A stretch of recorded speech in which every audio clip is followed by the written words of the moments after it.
മലയോര സമരയാത്ര ഒരു രാഷ്ട്രീയ ജാഥയാണ്.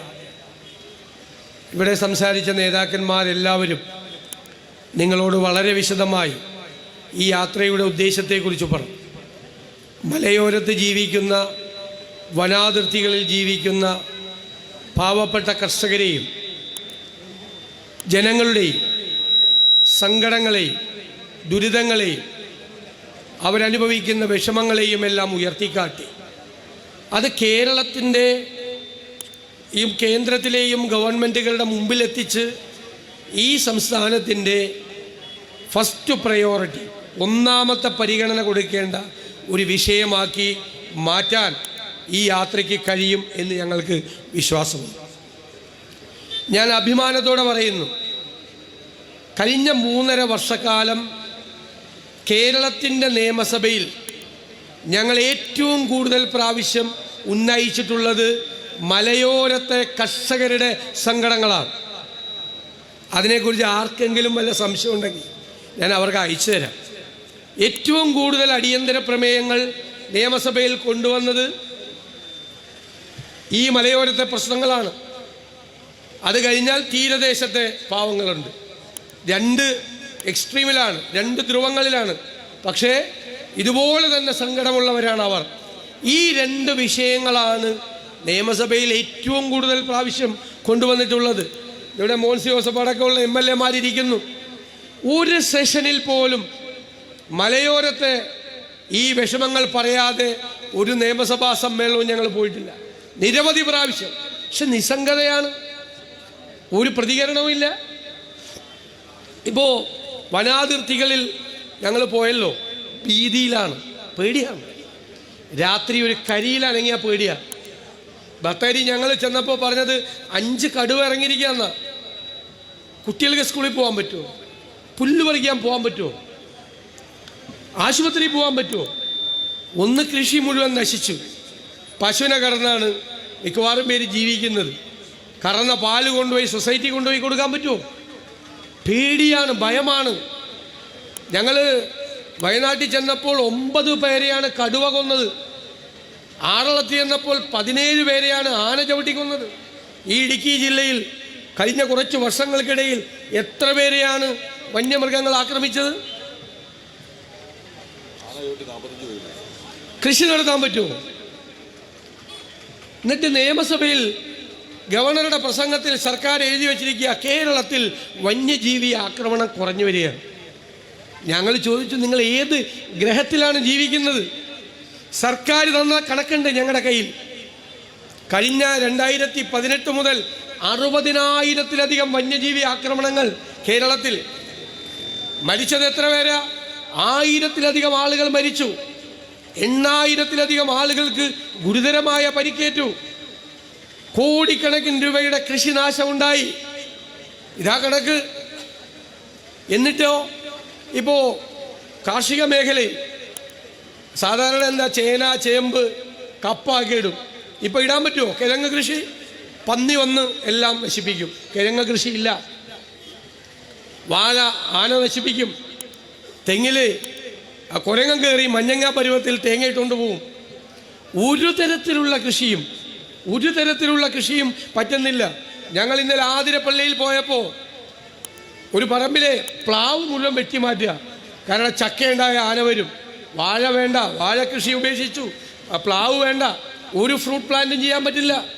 പിന്നെ റംബുട്ടാൻ വെച്ചാൽ മലയെണ്ണം വന്ന് റംബുട്ടാൻ കൊണ്ടുപോകും. ഒരു തരത്തിലും പറ്റുന്നില്ല. ജപ്തി നോട്ടീസുകൾ പ്രവഹിക്കുകയാണ് മലയോരത്ത്. ജപ്തി നോട്ടീസുകൾ. ദേശസാൽകൃത ബാങ്കുകൾ, ഷെഡ്യൂൾഡ് ബാങ്കുകൾ, കോപ്പറേറ്റീവ് ബാങ്കുകൾ, എല്ലാ സ്ഥലത്തിൽ നിന്നും എവിടെന്നാണ് കൊടുക്കുന്നത്? കടം മേടിച്ചാൽ സാധാരണ കൃഷി ഇറക്കും, ഉൽപ്പന്നം വിറ്റ് കട അടയ്ക്കും, എന്നിട്ട് അടുത്ത കൃഷി ഇറക്കാൻ ആ പണം ഉപയോഗിക്കും. ഇതൊന്നും ചെയ്യാൻ പറ്റുന്നില്ല. കീടനാശിനിയുടെ വില കൂടി, വളത്തിൻ്റെ വില കൂടി, കാർഷിക ഉൽപ്പന്നങ്ങളുടെ വില ഇടിയും. ഇതല്ലേ നടക്കുന്നത്? ഇതല്ലേ മലയോരത്തെ സങ്കടം എന്ന് പറയുന്നത്? ആ മലയോരത്തെ സങ്കടങ്ങളിൽ ഏറ്റവും കൂടുതൽ പ്രശ്നമുള്ളത് ഇടുക്കി ജില്ലയിലാണ്. കാരണം ഇടുക്കി ജില്ലയിൽ ഇതൊന്നും കൂടാതെ ഇഷ്ടം പോലെ ഭൂമി പ്രശ്നങ്ങളാണ്. ഞാൻ വനസംരക്ഷണത്തിനെതിരായിട്ടുള്ള ആളല്ല, ഒരാളും തെറ്റിദ്ധരിക്കണം. വനസംരക്ഷണത്തിന് വേണ്ടി നിൽക്കുന്ന ആളാണ്. പക്ഷെ കേരളത്തിൻ്റെ ഭൂവിസ്തൃതിയുടെ 29.1% വനമാണ്. ഇന്ത്യയിലെ വനത്തിൻ്റെ ദേശീയ ശരാശരിയേക്കാൾ കൂടുതലാണ് കേരളത്തിൽ വനം. പിന്നെ ഒന്നുകൂടിയുണ്ട്, ഏറ്റവും കൂടുതൽ ജനസാന്ദ്രതയുള്ള സംസ്ഥാനം കൂടിയാണ് കേരളം. ജനങ്ങൾ ജീവിക്കണ്ടേ? ഇനി എന്തിനാണ് വനാതിർത്തി വികസിപ്പിക്കുന്നത്? ഇനി എന്തിനാണ് പുതിയ വനം? 2 പ്രാവശ്യമായി ഇടത് സർക്കാരുകൾ ഈ ഇടുക്കി ജില്ലയിൽ മാത്രം റിസർവ് ഫോറസ്റ്റ് ആക്കി മാറ്റിയത് 19,000 ഏക്കറാ ഇല്ലേ? 2009 17,000 ഏക്കർ. ഇപ്പം ഈ 3-4 കൊല്ലം കൊണ്ട് 12 ചിന്നക്കനാലിൽ ഉൾപ്പെടെ 12,000 ഏക്കർ വീണ്ടും വനഭൂമിയായി നോട്ടിഫൈ ചെയ്തിരിക്കുക. അപ്പോൾ അവിടെ ജീവിക്കുന്ന മനുഷ്യരെങ്ങോട്ട് പോവും? അതുപോലെ ബഫർ സോൺ നമുക്ക് സംസ്ഥാന ഗവൺമെൻറ്റുകൾക്ക് ഇഷ്ടമുള്ള നിർദ്ദേശം സമർപ്പിക്കാം. ഇവിടെ എന്താ പറഞ്ഞിരിക്കുന്നത്? 1 കിലോമീറ്റർ ബഫർ സോൺ ആവാം. തമിഴ്നാട് എന്താ പറഞ്ഞത്? തമിഴ്നാട് പറഞ്ഞത് 0 ബഫർ സോൺ അല്ലേ? എന്നിട്ട് ഇതുവരെ കേന്ദ്ര ഗവൺമെൻറ്റിനെ സമീപിച്ച് ആ വിഷയം ഒന്ന് തീർക്കണ്ടേ? ഇവിടെ ഇപ്പോൾ 2 കോടതി വിധികളാണ്. ഒന്ന് ഹൈക്കോടതി വിധിയും 2 സുപ്രീം കോടതി വിധിയും. ഹൈക്കോടതി വിധി 64 അല്ലേ റൂൾ അനുസരിച്ച് പട്ടയ വിതരണം നടത്തണ്ട. എന്താ ആ ഹൈക്കോടതി വിധി ഉണ്ടാകാൻ കാര്യം? ഈ ഗവൺമെൻറ് ലീഡർമാരും സർക്കാർ വക്കീലന്മാരും ഒത്തുകളിച്ചതാണ്. എന്താ കോടതിയുടെ പ്രശ്നം? എന്താ? കുടിയേറ്റക്കാർ ഉണ്ട് അല്ലേ? കയ്യേറ്റക്കാരും ഉണ്ട്. കയ്യേറ്റക്കാരെ കുടിയേറ്റക്കാരെ 2ആയി തിരിച്ചറിയണം. ഗവൺമെൻറ് ഒരു കാര്യം വ്യക്തമായി പറഞ്ഞാൽ മതി, ഞങ്ങൾ കുടിയേറ്റക്കാർക്ക് മാത്രമാണ് പട്ടയം കൊടുത്തിരിക്കുന്നത്, ഞങ്ങൾ കയ്യേറ്റക്കാർക്ക് കൊടുത്തിട്ടില്ല. കയ്യേറ്റക്കാരുടെ കയ്യിലിരിക്കുന്ന പട്ടയം വ്യാജ പട്ടയമാണ്. അത് സർക്കാർ കൊടുത്ത പട്ടയമല്ല, വ്യാജ പട്ടയം. അത് സർക്കാർ പറഞ്ഞോ കോടതിയിൽ? എന്നിട്ട് വ്യാജ പട്ടയം തയ്യാറാക്കിയിരിക്കുന്ന ആളുകളുടെ ലിസ്റ്റ് തയ്യാറാക്കി ഗവൺമെൻറ്. അത് കൊടുക്കണ്ടേ കോടതിയിൽ? എന്തുകൊണ്ടാണ് കൊടുക്കാതിരുന്നത്? അതിലാ പട്ടികയിൽ ഭൂരിഭാഗം പേരും CPM-കാരാണ്. ഞാൻ പേരൊന്നും പറയുന്നില്ല. അത് കയ്യേറ്റം നടത്തുകയും വ്യാജമായി പട്ടയം ഉണ്ടാക്കുകയും ചെയ്ത ആളുകളുടെ ലിസ്റ്റ് കൊടുത്ത് ഞങ്ങൾ അവർക്കെതിരായി നടപടിയെടുക്കും, ഞങ്ങൾ കുടിയേറ്റക്കാർക്ക് മാത്രമാണ് നിയമം അനുസരിച്ച് പട്ടയം കൊടുത്തിരിക്കുന്നത് എന്ന് വ്യക്തമാക്കി കോടതിയിൽ പറഞ്ഞില്ല. പറഞ്ഞിരുന്നെങ്കിൽ ഈ 64 റൂളിൻ്റെ ഉത്തരവ് വരുമായിരുന്നോ? വന്നില്ല. ഇപ്പോൾ വന്നു. നിയമം പാസ്സാക്കിയിട്ട് എത്ര നാളായി? അതിൻ്റെ ചട്ടം വേണ്ടേ? എന്നിട്ട് ഇപ്പോൾ പട്ടയ ഭൂമിയിൽ 63-ഉം 93-ഉം ലംഘിച്ച് നിർമ്മാണ പ്രവർത്തനം 93-ലെ റൂളിൽ ചെറിയ കടമുറി പണിയാവുന്നുണ്ട്. അത് ആ കടമുറി എത്രയാണ് വിസ്തീർണം എന്ന് ഗവൺമെൻറ് തീരുമാനിച്ച് കോടതിയെ അറിയിച്ചാൽ മതി. അപ്പോൾ റെഗുലറൈസ് ചെയ്ത് കൊടുക്കാം. ഇപ്പം സർക്കാർ ഈ പാവപ്പെട്ടവൻ്റെ കയ്യിൽ നിന്ന് പണം ഈടാക്കാൻ വേണ്ടിയിട്ടുള്ള പണിയാണ് ഈ 64 റൂള് വെച്ച് നേരത്തെ നിർമ്മാണ പ്രവർത്തനങ്ങൾ നടത്തിയിട്ടുള്ളത്. ആ നിർമ്മാണ പ്രവർത്തനങ്ങൾ റെഗുലറൈസ് ചെയ്യാൻ ഫീസ് ഈടാക്കാൻ പോവാണ്. ഉദ്യോഗസ്ഥന്മാർക്ക് വിവേചനാധികാരം കൊടുക്കാൻ പോവാ. അത് സമ്മതിക്കില്ല എന്ന് പച്ചയ്ക്ക് ഞങ്ങൾ നിയമസഭയിൽ പറഞ്ഞിട്ടുണ്ട്. സമ്മതിക്കില്ല. ഞങ്ങൾ നിങ്ങളോട് പറയുന്നു, UDF അധികാരത്തിൽ വരുമ്പോൾ യാതൊരു നിബന്ധനകളുമില്ലാതെ 1 രൂപ വാങ്ങിക്കാതെ ഞങ്ങൾ ഈ പട്ടയ ഭൂമിയിൽ പണിത നിർമ്മാണ പ്രവർത്തനങ്ങൾ റെഗുലറൈസ് ചെയ്യും. വാക്കാണ്, അതുകൂടി പറയാനാണ് വന്നത്. വാക്കാണ്. ഇനി 2 CHRന്റെ സുപ്രീം കോടതി വിധി ഉണ്ടായി. എന്തായിരുന്നു പണ്ട് മുതലേയുള്ളൊരു നിലപാട്? 2016 വരെ ഉമ്മൻചാണ്ടി സർക്കാർ വരെ എടുത്ത നിലപാടെന്താ? CHR ഭൂമി റവന്യൂ ആണ്, മരം വനം വകുപ്പിൻ്റെയാണ്. ഓക്കെ, ഡ്യൂവൽ കൺട്രോളാണ്, 2 വകുപ്പിൻ്റെ ഡ്യൂവൽ കൺട്രോളാണ്. അതെവിടെയാണ് അട്ടിമറിക്കപ്പെട്ടത്? ഈ സർക്കാരിൻ്റെ റവന്യൂ വകുപ്പ് ഒരു അഫിഡവിറ്റ് കൊടുത്തു കോടതിയിൽ. എന്താ പറഞ്ഞത്?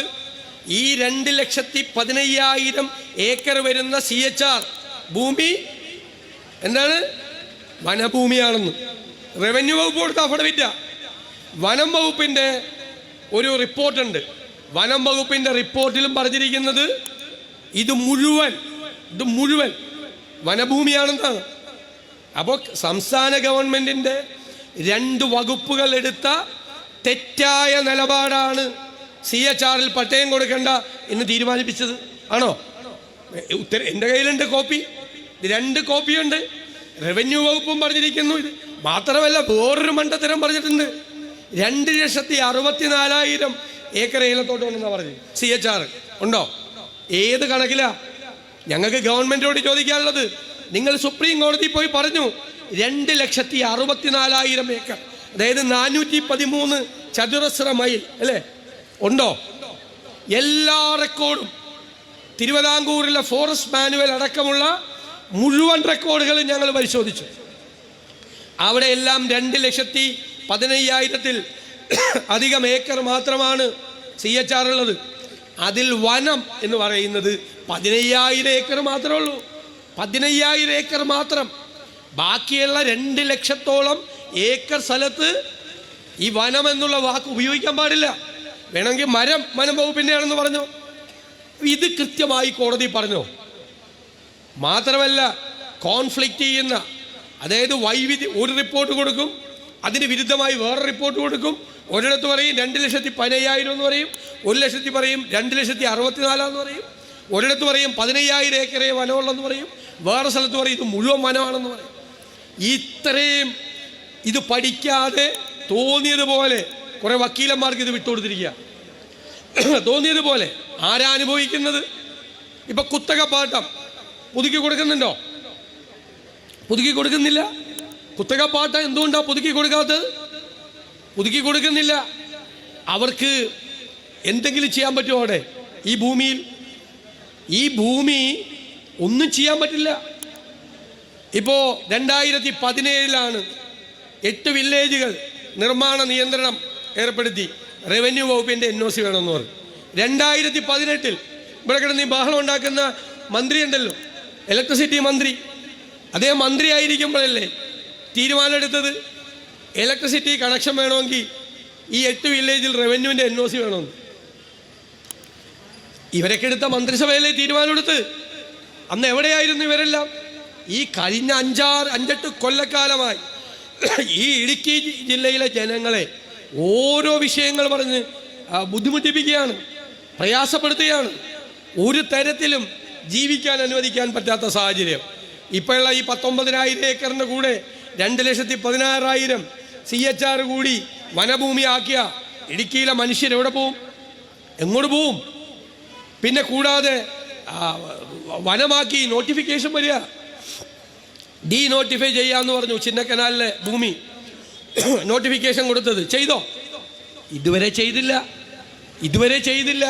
അപ്പോൾ ഇവർ കോടതിയിൽ കൊടുക്കുന്ന റിപ്പോർട്ട് മുഴുവൻ കർഷകർക്കെതിരായ റിപ്പോർട്ടാണ്. അപ്പം ഞങ്ങൾക്ക് ഇക്കാര്യത്തിൽ കൃത്യമായ നിലപാടുണ്ട്. ഞങ്ങൾ വനസംരക്ഷണത്തിന് ഞങ്ങളതിൻ്റെ കൂടെയാണ്. വനാതിർത്തിക്ക് ഇപ്പുറം ജീവിക്കുന്നത് കർഷകരും പാവപ്പെട്ട മനുഷ്യരുമാണ്. അവരുടെ അവകാശങ്ങൾ, അവരുടെ പട്ടയം, എത്ര പട്ടയമാണ് പെൻഡിങ്? ഇനിയിപ്പോൾ ഈ കോടതി ഉത്തരവ് വന്നതോടുകൂടി ഒന്നും കൊടുക്കാൻ പറ്റാതെ, കോടതി ഒരു ഉത്തരവ്, ഒരു ഓർഡർ ഇറക്കിയാൽ അത് റിവ്യൂ പെറ്റീഷൻ കൊടുത്ത് കറക്റ്റായിട്ടുള്ള ഡോക്യുമെൻ്റ് കൊടുത്ത് അത് മാറ്റണ്ടേ? ആ ഓർഡർ ഒരു നടപടി സ്വീകരിക്കുന്നില്ല. സുപ്രീം കോടതിയിലും പോകുന്നില്ല. ഇപ്പം 3 മാസമായി CHRൻ്റെ വന്നിട്ട് അല്ലേ? ഈ 64 കേസ് വന്നിട്ട് കുറേ നാളായി, 1 കൊല്ലത്തിന് കൂടുതലായി. ആ ഉത്തരവ് പിൻവലിക്കാൻ ഗവൺമെൻറ് ചെറുവിരൽ അനക്കുന്നില്ല. വലിയ കഷ്ടമാണ്. വിദ്യാഭ്യാസ ലോൺ പോലും കുട്ടികൾക്ക് കിട്ടുന്നില്ല, പഠിക്കാൻ എടുക്കാൻ പറ്റുന്നില്ല, ലോൺ എടുക്കാൻ പറ്റുന്നില്ല. ആളുകൾ ഇത്രമാത്രം പ്രയാസപ്പെട്ട ഒരു കാലമുണ്ടായിട്ടില്ല. ഞാൻ നിങ്ങളോട് പറയുന്നു, നിങ്ങളോട് ഐക്യദാർഢ്യം പ്രകടിപ്പിക്കാൻ വേണ്ടി മാത്രമല്ല മലയോര സമരയാത്രയുമായി ഞങ്ങൾ എത്തിയത്. പകരം നിങ്ങൾ ഒറ്റയ്ക്കല്ല എന്ന് നിങ്ങളോട് പറയാനാ. ഞങ്ങളുണ്ടാകും നിങ്ങളുടെ കൂടെ. ഐക്യ ജനാധിപത്യ മുന്നണി നിങ്ങളോടൊപ്പം ഉണ്ടാകും. ഈ വിഷയങ്ങൾക്ക് പരിഹാരം ഉണ്ടാകുന്നത് വരെ ഉറപ്പായി ഉണ്ടാവും. പിന്നെ ഗവൺമെൻറ്റിൽ സമ്മർദ്ദം ചെലുത്തിക്കൊണ്ടിരിക്കും. 18 ഡീനടക്കമുള്ള 18 MP-മാരും പാർലമെൻറ്റിൽ ആവശ്യമായ മാറ്റങ്ങൾക്ക് വേണ്ടി വാദിക്കും. ഞങ്ങൾ നിയമസഭയ്ക്കകത്തും പുറത്തും വാദിക്കും. എന്നിട്ടും ഈ ഗവൺമെൻറ് ചെയ്തില്ലെങ്കിൽ നിങ്ങൾ പേടിക്കണ്ട, കഴിയാറായി. ഇവരുടെ ഈ പരിപാടി തീരാറായി. ഐക്യ ജനാധിപത്യ മുന്നണി കേരളത്തിൽ കൊടുങ്കാറ്റ് പോലെ തിരിച്ചു വരും. ഞങ്ങൾ ഇടുക്കി ജില്ലയിലെ ജനങ്ങൾക്ക് നൽകുന്ന വാക്കാണ്, നിങ്ങളുടെ ഭൂമി പ്രശ്നങ്ങൾ പരിഹരിക്കുക എന്നത് ഞങ്ങളുടെ മുൻഗണനയിലുണ്ട്. അത് പരിഹരിക്കുക തന്നെ ചെയ്യും. എഴുതി വച്ചോ, റെക്കോർഡ് ചെയ്ത് വച്ചോ, UDF വേണ്ടി ഞങ്ങൾ നൽകുന്ന വാക്കാണ്. അതിൻ്റെ ഇടയിൽ ഇടുക്കി ജില്ലയിലെ ഭൂമി പ്രശ്നം വീണ്ടും അടുത്ത നിയമസഭാ സമ്മേളനത്തിൽ ഞങ്ങൾ അവതരിപ്പിച്ച് ഈ കോടതിയിലെ ഉത്തരവുകൾ പിൻവലിപ്പിക്കുന്നതിന് വേണ്ടി സർക്കാരിൽ സമ്മർദ്ദം ചെലുത്തും എന്നുകൂടി പറഞ്ഞുകൊണ്ട് ഈ നട്ടുച്ചയ്ക്ക് പൊരിവെയിലത്ത് നിങ്ങൾ ഹൃദയത്തിൽ ചാലിച്ച് തന്ന ഈ സ്വീകരണത്തിന് നന്ദി പറഞ്ഞുകൊണ്ട് ഞാൻ വാക്കുകൾ നിർത്തും.